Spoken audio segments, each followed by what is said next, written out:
This terrible sound, what do we have here? Well guys, in this video I want to give you a quick recap of a fantastic experience I just had playing this old RSS game. As I stated in my intro video to Line of Battle, the RSS games are readily convertible into the Line of Battle series rules. So guys, I'm not going to go over a bunch of the conversion rules for RSS to Line of Battle, just because this is going to be more of a recap of our experience playing the game rather than a rule synopsis. If you are interested in looking at those rules, go ahead and pop over to the This Terrible Sound page on Board Game Geek. I'm going to be uploading this little cheat sheet that I created that might be helpful for anybody who plans on playing This Terrible Sound in the future. There are some things that you need to look at in regards to initiative and orders. We've got some examples in there.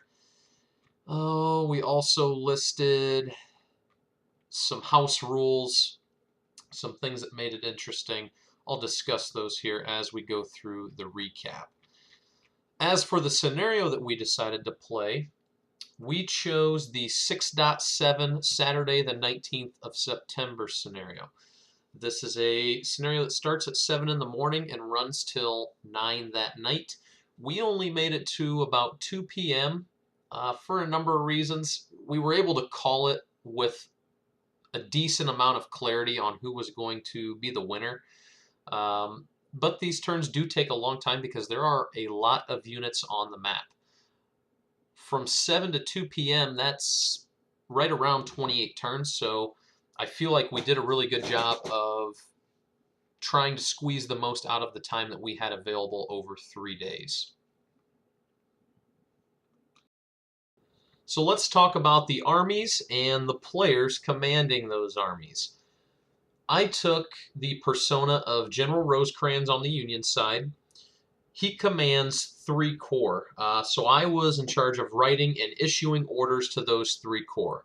Some of those units start the game under orders, some of them don't. In this instance, my Uncle John took command of 14th Corps under General Thomas. He had orders to start the day by taking a specific objective on the map. He had 3 divisions under his control, with the caveat that Rosecrans can additionally add divisions to his corps at any time later throughout the game. On the opposite side, playing as the Confederates, we had Dave taking over the persona of General Braxton Bragg. As the overall commander, he's able to write and issue orders to any of his subordinates, of which he has many corps. The Reserve Corps, Buckner's Corps, First Corps, the Cavalry, a whole slew of these guys.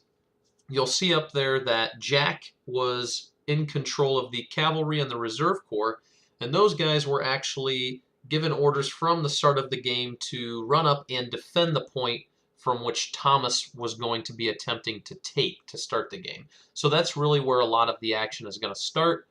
Paul showed up on the second day of us playing this and took over a lot of the corps that Dave was originally controlling. So here's a map of the general situation on the 19th of September. If you look at the top right of the map, you'll notice 2 Union divisions, one under Brannan, the other under Baird, that are moving towards a little black dot up there called Jay's Mill. That is their objective. They start with orders at the beginning of the game to move and take that position. On the Confederate side, you have Nathan Bedford Forrest, who's under orders to rush up there and defend that position. Also under orders are the Reserve Corps. They are supposed to move up and support the cavalry, but they're under a delayed order, so that could take them some time to get mobilized. Otherwise, for the most part, most of the other units that are on the map start without orders. Hood starts without orders. He sits in front of a very exposed Union center. The Union are attempting to rush their divisions up the Lafayette Road as quickly as possible to plug a gap. And at the southern edge of the battlefield, D.H. Hill is demonstrating across a creek in front of a division under the control of Negley. So this game started like most line of battle games, with both commanders attempting to succeed in their command roles to issue written orders. Rosecrans was able to succeed fairly early and get an order off to McCook, ordering him to move into line south of Thomas's position on the Lafayette Road. Bragg succeeded at 7:45 as well and issued orders to get Hood's division, rather his corps, moving in a westerly fashion towards the Union lines. Meanwhile, on the northern part of the battlefield, Thomas's two divisions under Baird and Brannan were moving east towards Jay's Mill. Forrest was able to get up there into a position as those two divisions began to bear down on him. This is where the bulk of the bloody fighting happened at the beginning of the game. Uncle John's two divisions from Thomas's corps slammed in with charge rolls, really tried to get in tight with those cavalry guys because they have carbines. He failed a few crucial charges and was not able to dislodge Forrest entirely. This gave the Confederates enough time to get their reserve corps up into line, and Jack did a really good job of positioning them and solidifying his flank where Forrest was beginning to become a little bit exposed. Things were beginning to get a little bit dicey for the Union player at this point.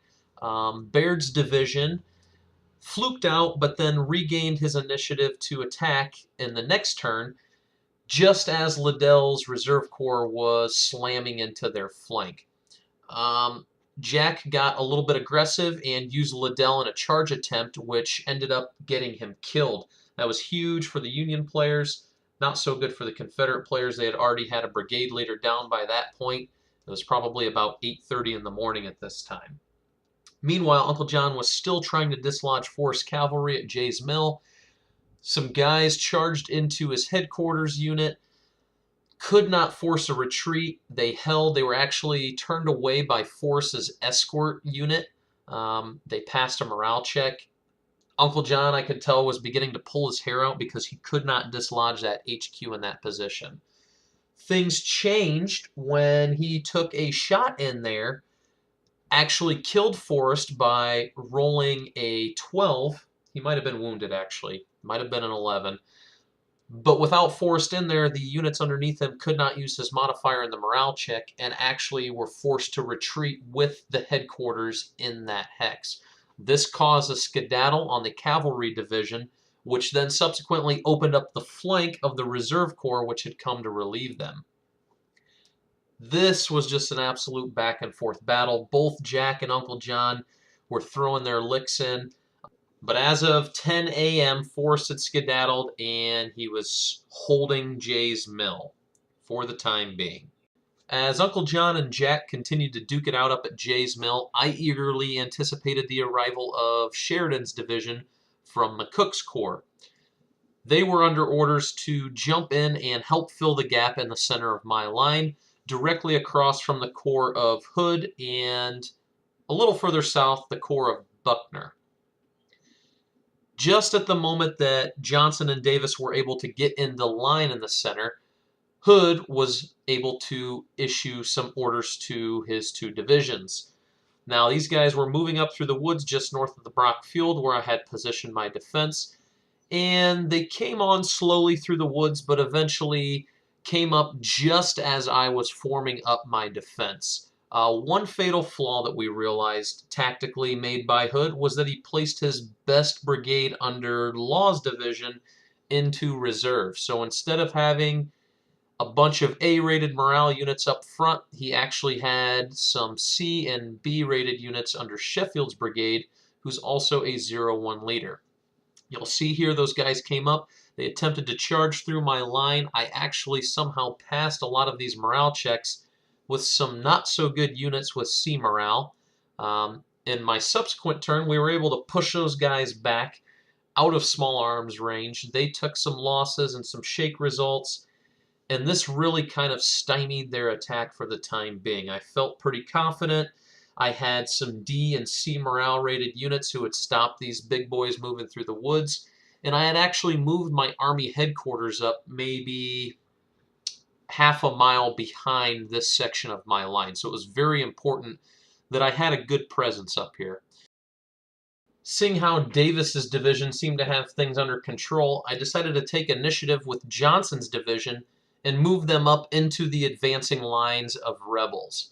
You'll notice that they pushed forward past the light blue units up there defending the Alexander Road, and you'll also notice that Cheatham's division, the white counters, are moving into position along the east section of that northern Brock field there.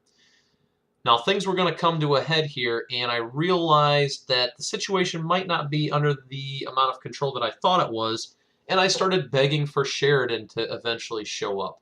This was the final division to arrive for McCook's Corps, and they were scurrying up the back roads to get into position on his left flank. Just as I was awaiting his arrival, Law decided to really throw some force in behind his attack, released his reserves, and started destroying the brigades under Davis. You'll notice that they pushed past the Lafayette Road just south of Brotherton Field, and Cheatham's getting into position along that field up north. To counter this, I threw Minty's little cavalry contingent down to the south, hopefully just as a little bit of a stopgap, and Cheatham was beginning to come online. Things were starting to look a little bit dire. Uncle John had since pulled out Reynolds' division to address the Reserve Corps situation up to the north, and I was starting to get a little bit worried. This is when Cheatham and Law decided to fluke out, which basically saved my entire defense at this point. Sheridan had not yet arrived. I had repositioned some artillery, and we went into a slight lull. There was also other activity going on at this point. Negley's division at the very southern edge of the map had been dealing with D.H. Hill's demonstration across the Chickamauga Creek. He had originally gone loose cannon and been pushed back, but had since gained orders and accepted them to push D.H. Hill back across the creek. Paul had since arrived and taken over a lot of units. These were some guys that he had been given control of by Dave. I proceeded to rout the first unit I attacked, forced them to retreat through other units, getting back across the bridge, and eventually secured that entire flank. Just as I had pushed them back, they had accepted orders to re-attack, which didn't work. Just south of where Hood and Davis were fighting, Crittenden had issued orders up to Van Cleve's division to push up and defend the Chickamauga Creek just south of Vineyard Field. Opposite of him, Buckner was under attack orders to move into that same position, so eventually these two met right along the creek. Buckner didn't have the required reserves that he was going to need to really commit to a sustained attack, and my orders to Crittenden were not necessarily to really gain much territory, rather just get into a defensible position. I gained the upper hand quick, just based on the account that I was able to surround a few of Buckner's really high-quality units and force them into retreats through zone of controls. Getting up along that creek edge right there was really important, just because it was going to force them to move through bad terrain to get in front of me. I was going to get those opening volleys and then subsequently take some pretty nice 6 to 8 column shots on the next turns. They were able to push them back. There were also some units that were charging directly through the field that fluked out. It was probably for their benefit. They moved into the field. Wilder had actually come out of his breastworks and was beginning to take some shots with his repeaters. So that probably would have ended badly for the Confederates. They fluked out. That pretty much ended anything in this sector of the battlefield. This brings us to what is essentially the end phase of this battle. We had been playing for 2 days up to this point, most likely anywhere between 16 to 20 hours of actual time. And Dave had kind of moved over to another game. Paul had since subsequently come in and taken control of Hood, Buckner, and also Cheatham, who was on the move. Up at Jay's Mill, fighting had renewed in kind. The cavalry had succeeded in getting out of their skedaddle, and they were now under new attack orders to attempt to assist the Reserve Corps in retaking Jay's Mill. The Union hold on Jay's Mill was extremely tenuous. As you can see, the flank was pretty much hanging in the air. Uncle John was able to reorient Reynolds from his position along McCook's line and effectively bring them into the rear of the Reserve Corps. Now, in all this kind of time frame that we've been discussing, I was able to take Mendenhall's artillery. He has a special role where he can take artillery and basically use them as a battalion per line of battle rules. And I was able to kind of plug this huge gap that had formed in between Thomas's 14th Corps and the 20th Corps. This was something that Paul was going to exploit to his advantage with Cheatham in the future. Here you'll see that Reynolds is in the act of kind of withdrawing from his line in that other position and coming in behind the Reserve Corps. At this point, I think Jack was basically just trying to refuse his flank as much as possible to avoid having to take this enfilading fire. We thought, oh yes, this is going to be awesome. And then we saw what Paul did. Boom. Paul, being the bold man that he is, was able to get RSS initiative with Cheatham's entire division. Now, these guys knew that they were within distance, striking distance of Thomas's headquarters. They formed into column along this road under attack orders to move and to push into the field where Thomas's headquarters was located. If you look off map to the bottom left and imagine, maybe 6 or 7 hexes it'd be to the west on the map, that is where Thomas's headquarters was located. They had a free rein to move along this road as my artillery was going to be unable to get into their line of sight and unlimber. And Sheridan, who had arrived on scene, had not deployed far enough up in the gap to be able to stop them. Now, Sheridan was in the process of trying to accept attack orders, which would allow him to basically run directly into Cheatham's oncoming division. But currently, they were not moving. Reynolds' division to the north of the road was also under attack orders, but to what extent were they going to be able to get in front of Cheatham's division?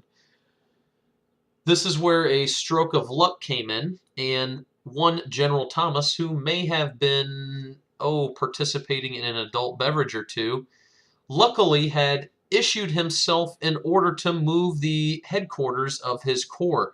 He had since not done it, but he was still under the orders in which that was explicitly mentioned. So luckily, disaster averted. You'll notice that Cheatham's getting ready to deploy in line. They were within one turn of potentially being able to overrun the headquarters. That would have been a game changer, as the entire 14th Corps would have then had to skedaddle. Instead, Sheridan accepted his attack orders, and they were basically crushed in between Reynolds' division and Sheridan's attacking formation. It was a very ballsy move on Paul's part. I would have done the same thing. I think he was just inches away from making it happen. Unfortunately, he was so clogged up on that road trying to skinny through the defenses that when he took these route or shaken or DG, B4, B5, B6 results, he ended up hurting all of the units that were stacked up behind him on that road. Sheridan moving up under those attack orders basically sealed any gaps in the line. At this point, the Reserve Corps was whittled away to absolutely nothing. Same thing with the Cav. Hood probably still had some fight left in him, but those guys were all fluked out and had no orders incoming. Buckner was pretty much at a stalemate with the units in front of him under Crittenden's Corps. And at this point, we decided to call it. There was probably very little chance of the Confederates being able to take any positions west of the Lafayette Road. So one thing that you have with a lot of the scenarios in these type of games are victory point determinations. Who holds victory point hexes, who has the most rec brigades, who has the most regiments, all that type stuff. We didn't do that in this instance. We had a gentlemanly handshake. The Confederates basically conceded that they probably hadn't won the day. You can just kind of look at the losses here, and see the disparity in the casualties. The Union forces had taken Jay's Mill and been able to hold that. That was a fairly key factor in us determining who the winner was. And the Confederates really hadn't pushed past the Lafayette Road at all. Even down south where D.H. Hill was at, he incurred a fair amount of losses in his retreat. They just couldn't get going. Part of the Confederate difficulty, in my opinion, was their inability to pass their fluke stoppage rolls. They did what they needed to do by holding reserves in place, but unfortunately sometimes the dice are just against you. They had a really good attack lined up with 2 divisions under Hood's Corps and Cheatham coming in, and they were going to be attacking a very weak area in the Union line.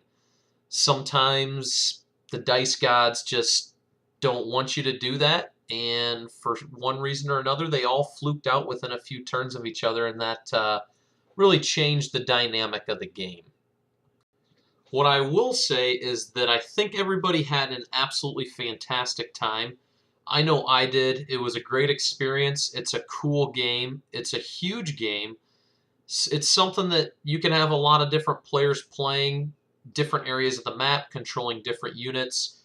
I would highly recommend getting these old RSS games if you like the line of battle system. The conversion rules really are not that difficult. A lot of it's just learning the game-specific rules because those are going to be important when you're playing it. Huge thanks to Dave, Paul, Jack, and my Uncle John. It really was a fantastic time. I am so lucky that I'm able to spend a few days occasionally, doing this sort of thing, playing face-to-face. The gaming is fun. The games themselves are very cool. Recreating history is very cool. But when it all comes down to it, if you don't enjoy the people that you're playing with, then the game's not fun. And these are 4 of the best dudes that you're ever going to find in the hobby. They're all classy dudes, and it was just a great time. So there you guys have it. That's This Terrible Sound, a quick replay. It's an old RSS game by the gamers, Dean Essig, Dave Powell. Fantastic game. I would recommend picking it up if you have interest in the Line of Battle series. There's a lot of cool scenarios in the game that don't really require all of the maps. But get out there and play. Push some counters, drink some beers, and have some fun, folks. Have a good one.